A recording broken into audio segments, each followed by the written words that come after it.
Bonjour, je suis Aïcha et encore une fois, je me suis posée pour faire une des choses que j'apprécie faire le plus au monde, des découvertes et surtout des rencontres. J'ai donc l'immense plaisir de vous accueillir sur Jiggen sans tabou, le podcast qui vous emmène à la rencontre de femmes inspirantes, de femmes qui ont accepté de venir témoigner de leur vécu singulier et de leur stratégie de résistance. Il y a des parcours de vie atypiques qui forgent des destinées et je souhaite qu'à travers ce podcast, nous prenions connaissance du cheminement qui a amené mes invitées là où elles sont aujourd'hui. Ici, elles livreront des récits touchants et pleins d'espoir.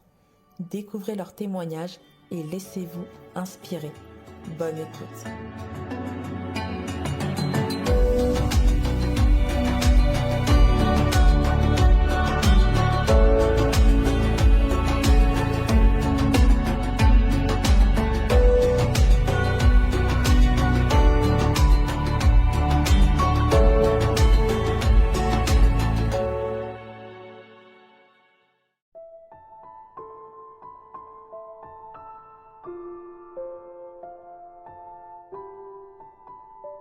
Bonjour à toutes et à tous, je suis ravie de vous retrouver aujourd'hui dans un nouveau podcast. Aujourd'hui, je reçois Alison, une femme forte et courageuse qui a accepté de témoigner et de briser les tabous sur les violences conjugales. Alors dans cet épisode, vous découvrirez son histoire.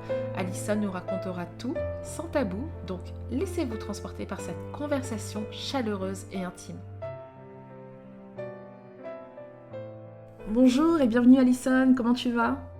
Bonjour, merci beaucoup. Écoute, ça va super, et toi? Ça va super.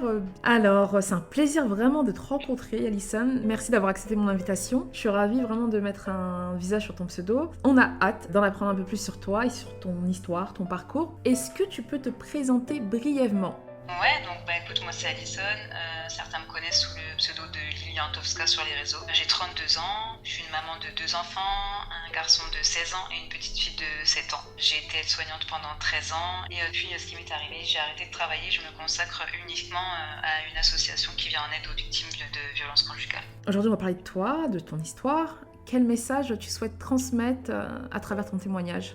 Ce qui me tient à cœur, c'est vraiment de donner de la force à toutes les femmes qui malheureusement seront victimes un jour, qui sont victimes en ce moment, ou celles qui ont été victimes de toutes sortes de violences que subissent les femmes. Et voilà, donner un message vraiment d'espoir, parce qu'on s'en sort, parce qu'il y a une vie derrière, parce que la solidarité et la sororité feront qu'on réussira à vaincre ce patriarcat si on s'y met tous ensemble et qu'on lâche rien. Très beau message. Alors je vais te poser une première question que je pose quasi systématiquement à toutes mes invitées. Quel conseil, Alison, tu donnerais à l'enfant que tu étais, toi, adulte, qui connaît la suite de son histoire ? Alors très clairement de prendre confiance en moi, parce que c'est quelque chose qui m'a beaucoup manqué pendant mon enfance, et aussi d'être beaucoup plus attentive et à l'écoute des conseils de mes parents qui m'ont donné énormément de bons conseils que j'ai pas forcément suivis. Alors on va revenir un peu sur ton enfance. Quel genre d'enfant tu étais, Alison ? Écoute, moi j'ai eu une enfance vraiment plutôt particulièrement heureuse, puisque je viens d'une famille qui est assez aisée. J'ai la chance d'avoir une famille soudée, des parents qui sont encore ensemble actuellement. J'ai une petite sœur qui a 6 ans de moins que moi, et j'ai envie de te dire que dans mon enfance, tout s'est déroulé plutôt sans encombre, des vacances tous les ans, une scolarité pareil, très bonne élève, des copines, une belle enfance. De quoi tu rêvais quand tu étais enfant ? De quoi je rêvais quand j'étais enfant ? Ouais. Quand j'étais petite, je rêvais d'être une Spice Girl. Ah bah, je crois que t'es pas la seule. Enfin, on l'est à notre façon. C'est ça. Mais non, après, j'ai toujours rêvé de faire un métier. Très vite, je voulais faire un métier proche des gens. J'aurais voulu être médecin ou sage-femme. Alors tu grandis, donc l'adolescence, tu deviens Oui. mère, voilà, pour la première fois très jeune, 16 ans. Hein. Ouais, c'est ça. Voilà. Ouais, exactement. Et ouais, tout à fait. Donc, ouais, je rencontre mon premier amour quand j'ai 15 ans. Et je pense que ça vient combler peut-être malgré tout un manque parce que mes parents travaillaient énormément. Et je pense quand même que quelque part, ça, il y a eu un petit manque, tu vois. En fait, de rencontrer ce garçon à cette époque, ça a vraiment comblé ce manque. Et on s'est aimé très fort et ça a été très vite. Et je suis tombée enceinte très rapidement. Donc, c'était pas du tout voulu, hein, mais voilà, on a décidé de le garder. Et voilà. Donc, je suis devenue maman à 16 ans. Et ensuite, bon bah, vous vous séparez au bout de aux 5 ans de ton enfant. Ouais, c'est ça, on a passé 10 ans ensemble à peu près. près. 10 ans. Ah ouais, d'accord. Donc jusqu'à tes 26 ans? Ouais, à peu près. 25, 26 ans. 10 ans. On va dire que 9 ans, 8 ans et demi, 9 ans, quoi. En petite dizaine d'années. Donc on s'est séparés, je l'ai rencontré, je devais avoir 14 ans, on s'est séparés, je devais avoir 23 ans, quoi. Une séparation douloureuse, comme tu me l'avais confié, et ensuite, 3 ans de célibat, tu rencontres un autre homme, voilà, tout s'enchaîne très vite. Mariage, un autre enfant, c'est le père de ta petite fille, hein, c'est ça? De ma fille, c'est ça. C'est vrai que j'ai tellement souffert de ma première séparation que je voulais refonder une famille, mais sans forcément mettre de l'amour, en fait. Alors en tout cas avec du recul, c'est très triste de dire ça, mais en fait moi tout ce que je voulais c'était quelque chose de carré, en fait, qui roule tout droit et sans me faire de mal, sans forcément être amoureuse. J'ai privilégié la sûreté, en fait, si tu veux. Une stabilité, une certaine stabilité. La stabilité, c'est ça exactement. La stabilité que les sentiments amoureux. Et finalement, ça n'a pas marché parce que voilà, c'est mon ex-mari, j'ai absolument rien à lui reprocher concrètement, mais il n'y avait pas d'amour. Donc je me suis vite rendu compte que c'était compliqué de vivre et de faire un enfant, en fait, avec quelqu'un qui n'avait pas forcément de lien amoureux. Et ensuite, donc, un divorce, et tu rencontres l'autre. On va le nommer comme ça, puisque... Ouais, ça me va. Ça te va? Ok.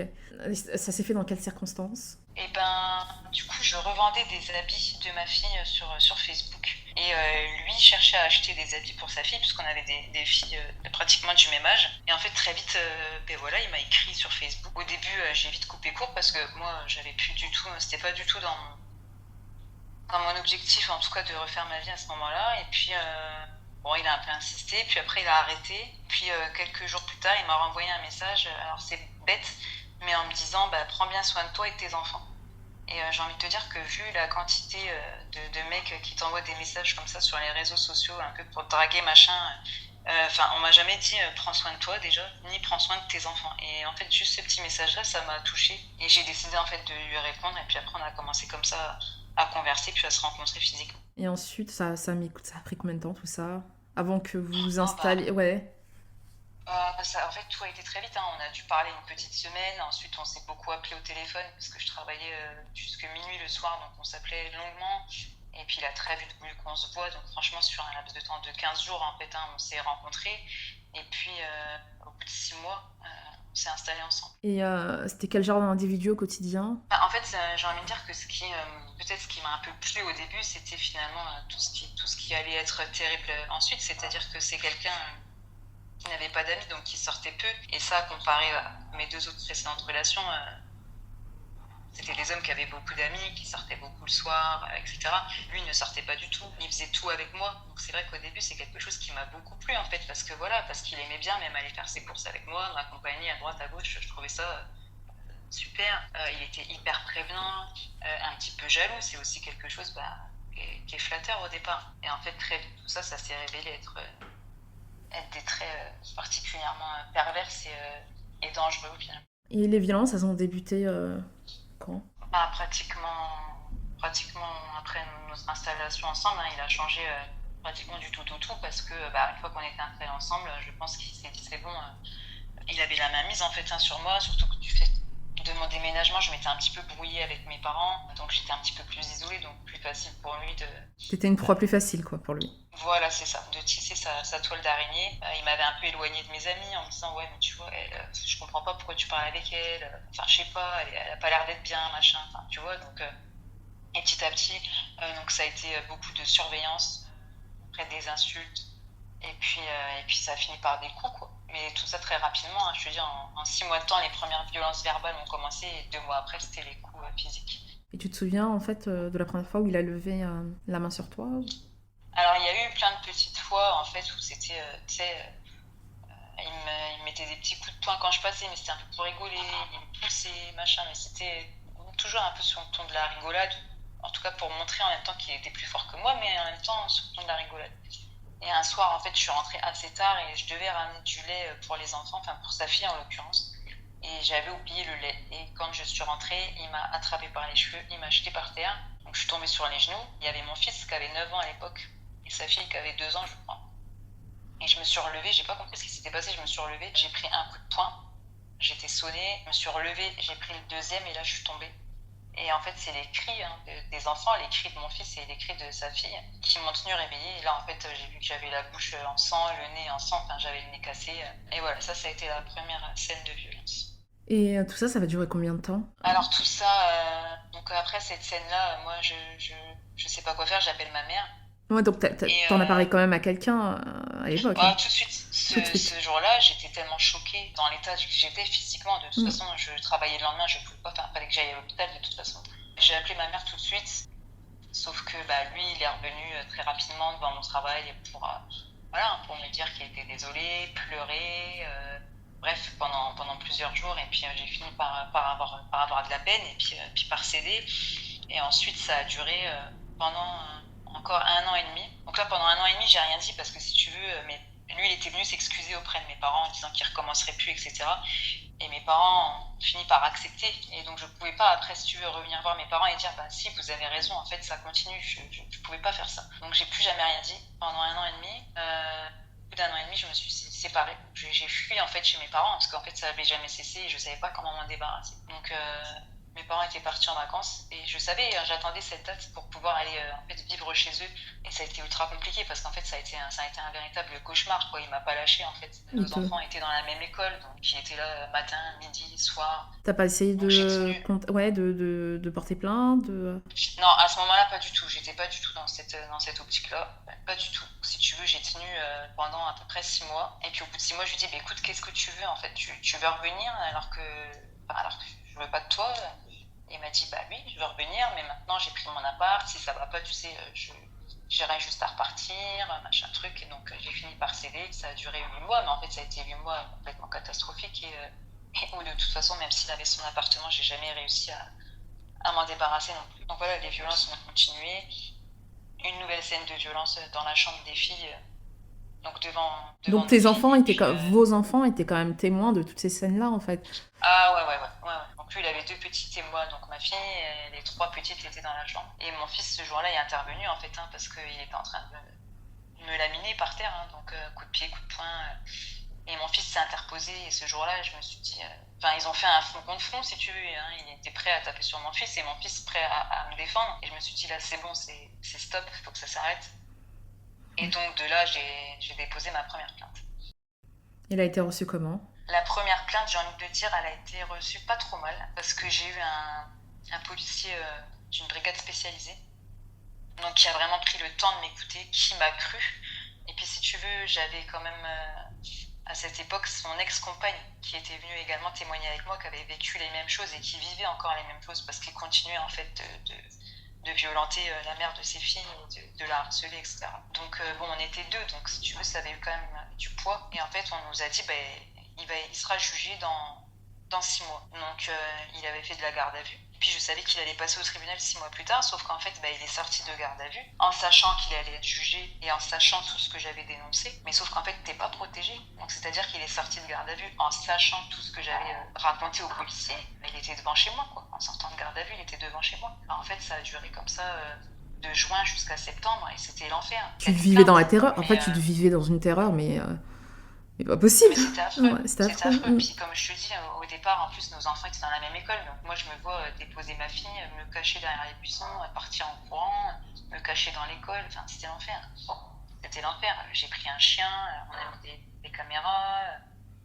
J'ai changé mes serrures parce qu'il arrivait à rentrer chez moi. J'ai changé de téléphone, de numéro, je sais pas combien de fois, mais c'était...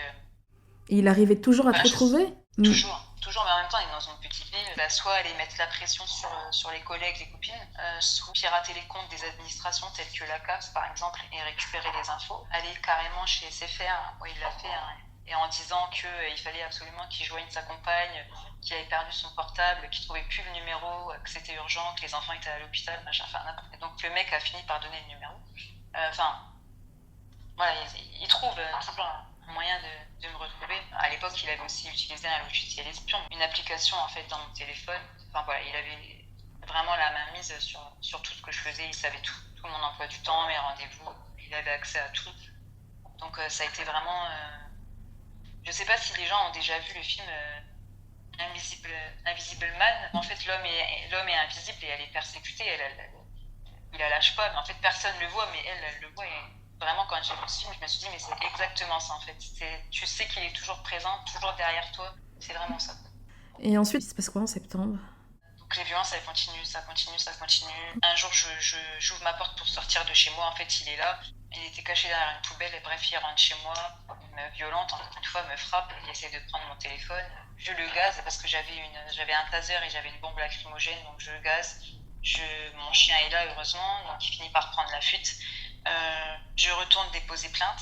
En sachant qu'entre tout ce temps-là, je cherchais un logement en région parisienne.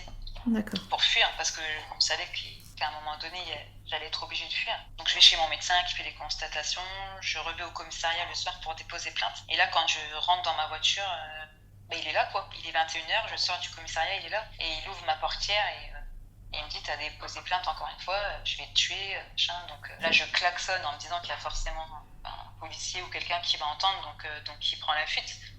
Mais j'arrive chez mes parents, je tremble, je pleure et mes parents me disent maintenant, et demain matin, tu pars, c'est terminé, il va te tuer, tu pars demain. Donc je suis partie en région parisienne, sauf que j'avais pas encore mon logement, donc on a loué un mobil-home dans un camping.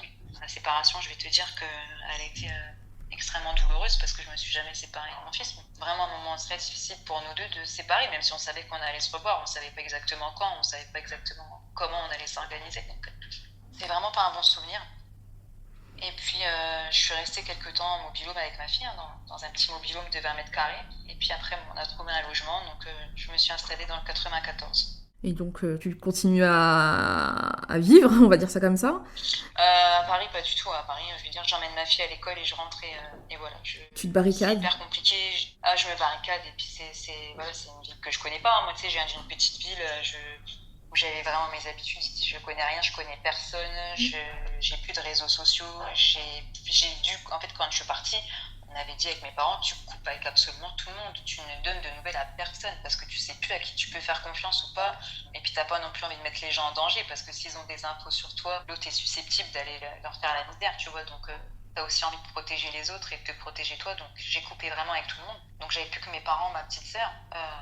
C'était ultra violent. Je me suis retrouvée en fait dans un tout petit cocon avec ma fille et ça a été difficile. Mais en même temps, je me sentais vachement plus en sécurité là-bas quand même. Et finalement, en fait, j'y étais pas du tout. Il a réussi à te retrouver? Ouais, c'est ça. C'est-à-dire que très peu de temps après, en fait, j'ai reçu des messages de.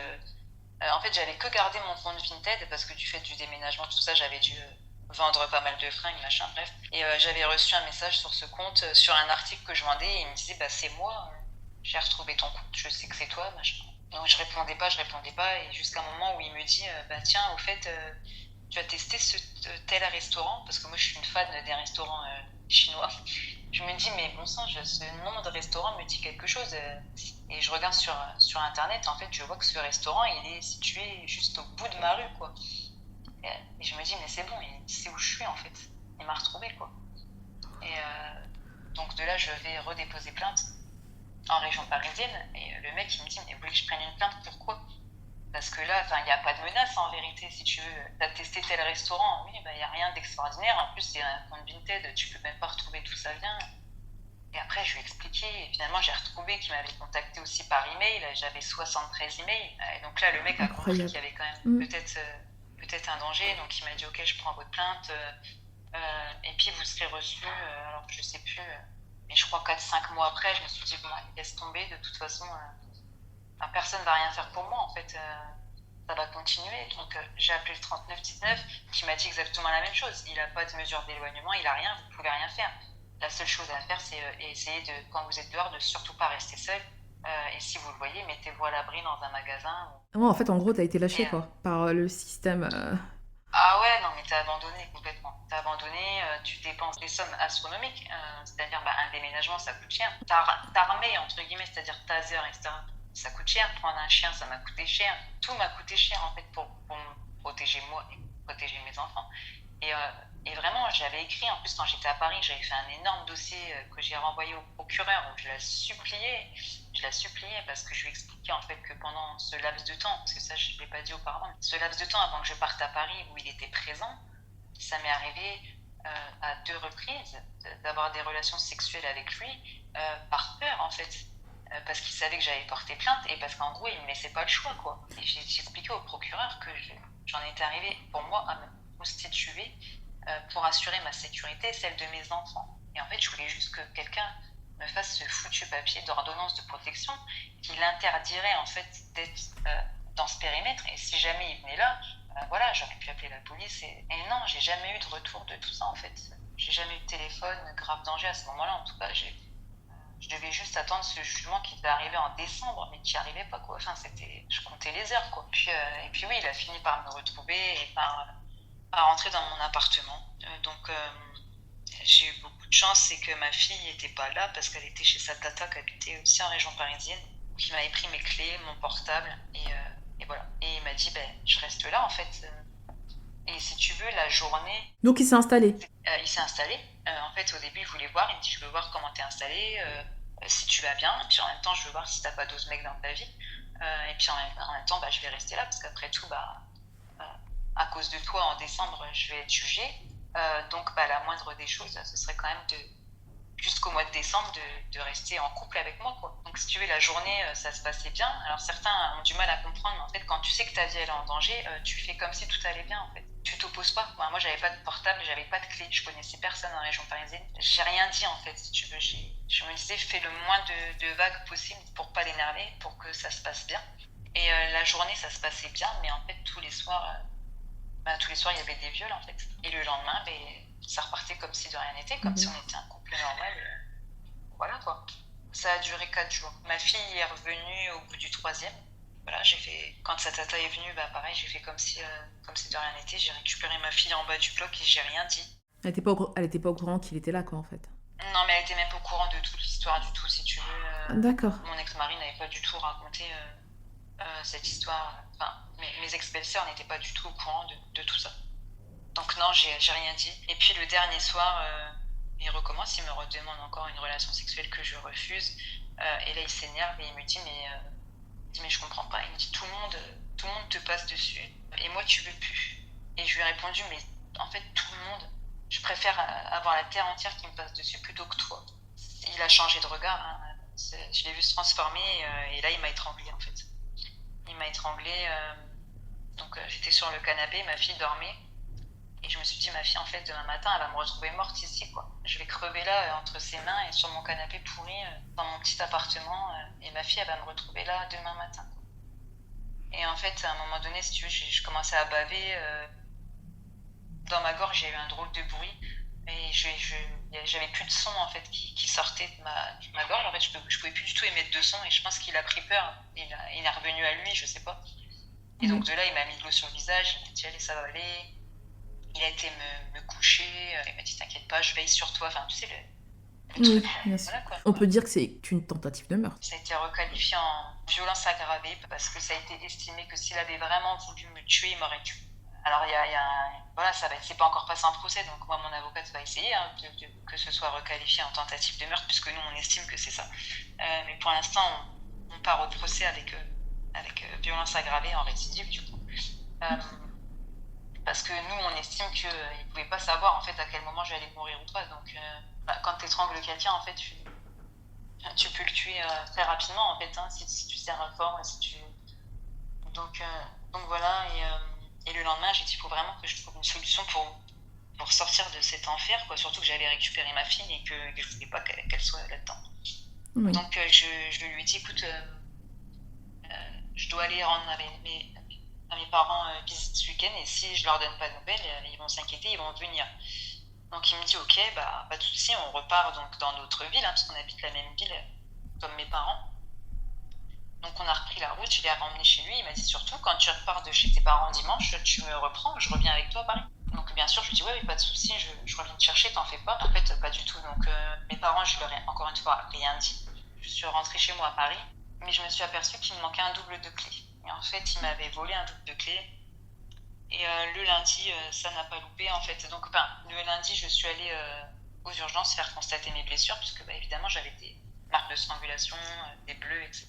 Puis, je suis partie porter plainte aussi. Donc, je suis restée vraiment tout l'après-midi au commissariat. Ils ont été extraordinaires.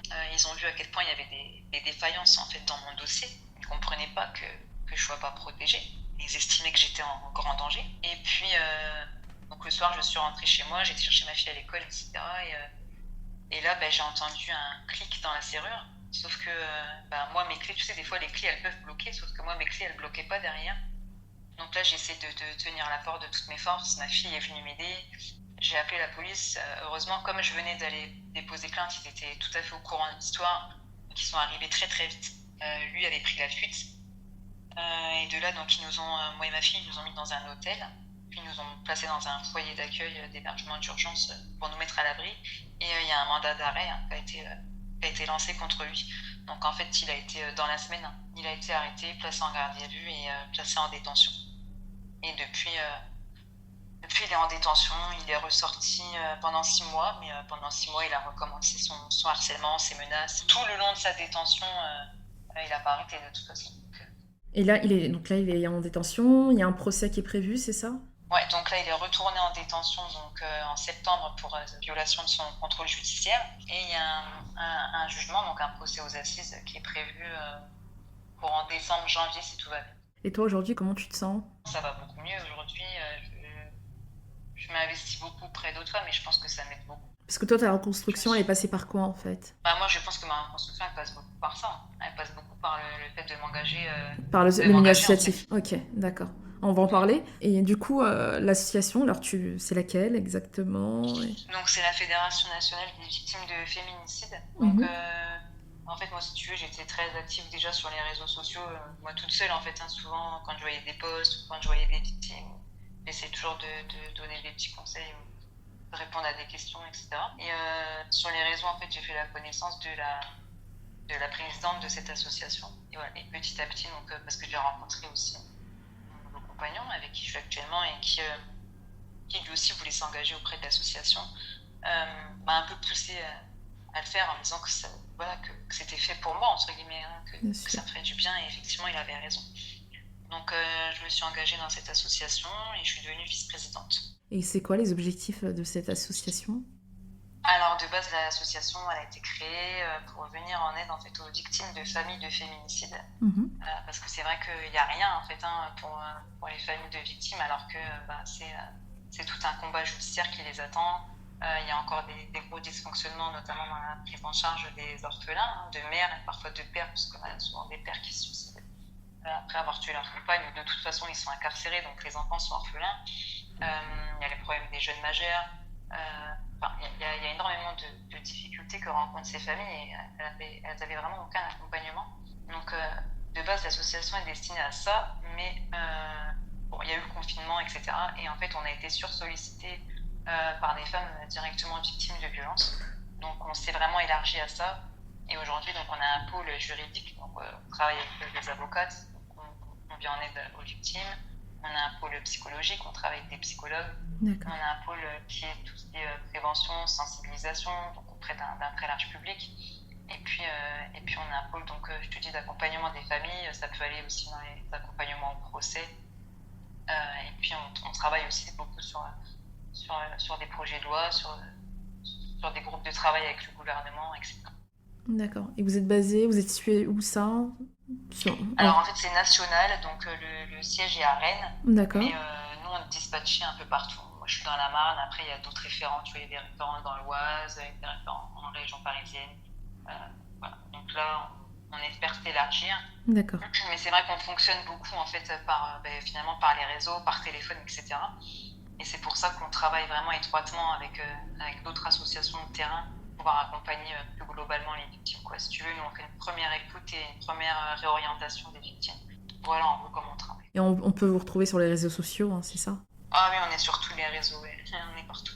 De toute façon, je mettrai les liens sous la description de ce podcast. Super. Et aujourd'hui, en fait, ce que tu as vécu, ton histoire, comment ça a impacté ta vie de femme ? Je me rends compte. En tout cas, merci. Voilà, aussi, ça, c'est à ton... tout là, merci. Non, on n'a pas fini. Merci à ton compagnon. Ah oui, clair. On n'a pas fini. Je passe aussi par la dermatio maintenant, mais je me suis beaucoup abîmé le visage, en fait, tu sais, à vouloir retirer tous les petits boutons et les imperfections. Je me suis complètement bousillé le visage, tout ça. Aujourd'hui, ça va mieux, mais ça, c'est vraiment grâce à des thérapies, avec des psychiatres et des psychologues. Après, moi, quand j'ai rencontré mon compagnon, encore une fois, j'étais pas dans l'optique de me remettre en couple, en tout cas pas tout de suite. Mais en fait, c'est quelqu'un qui a été extrêmement bienveillant, extrêmement à l'écoute, extrêmement patient. Donc j'ai eu beaucoup de chance là-dessus. Et vraiment, petit à petit, je pense aussi que ma reconstruction, elle passe par sa rencontre, hein, parce qu'il m'a redonné énormément confiance en moi. Il m'a aidé en fait à retrouver une certaine féminité. Il m'a appris aussi à ce qu'était finalement une sexualité plus épanouie, parce que voilà, la sexualité que j'avais connue n'était que de violence. Et ça a été compliqué en fait, parce que même moi, si tu veux, dans mon premier rapport, voilà, c'était quelque chose qui était tellement habituel pour moi que il y a plein de choses que je connaissais pas, tu vois,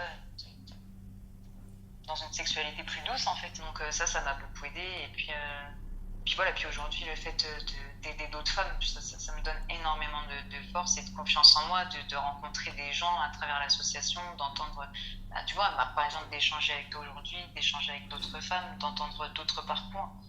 Tout ça aide. Et j'ai beaucoup aussi recréé des liens avec mes proches et avec mes amis qui étaient proches aussi. Et ça m'a beaucoup aidé de les avoir près de moi aussi. Alors, qu'est-ce que tu ressens quand tu penses à ton avenir maintenant ? Ouais, l'avenir, pour l'instant, je vis plutôt jour le jour, parce que je t'avouerai que, déjà, comme je t'ai dit, il y a le procès qui arrive et je sais pas quelle fin sera donnée à tout ça. Et suivant en fait l'issue du procès, déjà, ça changera l'avenir. Pour ce qui est aussi du boulot, pour l'instant, je sais pas trop en fait si je vais pouvoir continuer peut-être un jour à être salarié de cet asso, ou si je vais devoir reprendre un autre boulot, et auquel cas je serai obligée malheureusement de sacrifier un peu l'asso. Pour l'instant, moi, ce que je vois dans mon avenir, en tout cas, je vois une famille recomposée et unie. Sur ce plan-là, il n'y a pas de souci, je me projette super bien. Après, sur le reste, j'ai vraiment du mal à voir avec. Pour conclure, est-ce que tu as des choses à rajouter ou un autre message à faire passer ? Écoute, je trouve en tout cas que c'est une super initiative, en tout cas, que donner la parole à des femmes comme ça. J'ai écouté d'autres podcasts et franchement, voilà, on se rend compte qu'il y a des femmes qui ont des parcours juste extraordinaires, qu'elles ont une force surhumaine, que tout ensemble, encore une fois, je le dis, si on peut échanger, on peut s'entraider avec énormément de bienveillance et de soutien, voilà, on y arrivera, on pourra se faire confiance, on pourra avancer. Et je trouve que voilà, ce genre de choses que tu proposes, voilà, vous faites partie des femmes influentes en fait, qui donnent beaucoup de positivité, beaucoup d'espoir, beaucoup d'amour, et c'est juste génial, quoi. Merci pour ces mots, je suis touchée là. Je m'attendais pas à une fois comme ça, mais merci. Merci beaucoup Alison, merci vraiment pour ce moment passé avec toi. Merci pour ton témoignage. Merci beaucoup à mon invité d'être venu nous raconter son histoire, un parcours de vie qui forge l'admiration. Alors si vous pensez que votre témoignage a sa place ici et que vous désirez vous aussi témoigner à votre tour, je vous invite à m'envoyer un mail. Vous trouverez l'adresse dans la description de cet épisode. Je vous retrouve dans un mois sur Jigen Sans Tabou pour un nouveau témoignage. À très vite.